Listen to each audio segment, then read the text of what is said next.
Sleepstalker is one of those forgotten mid-90s straight-to-video horror titles that arrived during a rough era for the horror genre.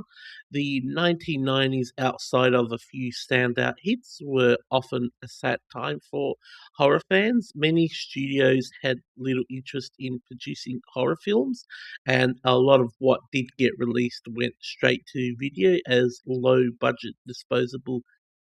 What makes Sleepstalker at least somewhat enjoyable fair, because while it is far from great, it generally feels like a movie that tried to do something memorable and at least something original. So this film is about a serial killer known as the Sandman, who is resurrected by a voodoo priest into a body made of sand. To keep his new body, he must track down and kill the one victim who escaped him 17 years prior. It's an outrageous setup, blending slasher horror with supernatural elements, and on paper, it sounds like the kind of cult oddity horror fans would eat up. To the film's credit, it is much better acted and filmed than many other direct to video horror movies.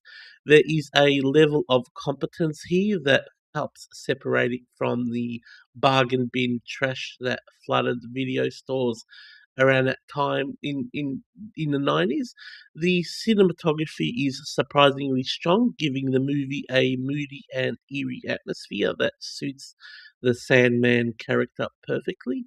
The villain himself is the best part of this film. Super creepy and settling and visually memorable whenever he appears on screen. Every scene involving him carries a sense of menace that the rest of the movie sometimes struggles to maintain.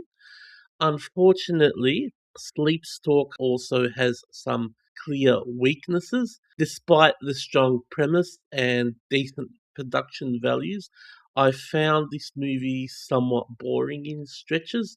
The pacing drags too often, and the story never fully capitalizes on its bizarre concept. The kill scenes, which have been a major highlight, suffer from sloppy editing that drains them of impact. With sharper direction and more intensity, these moments could have been far more effective. Instead, they feel rushed and also underwhelming.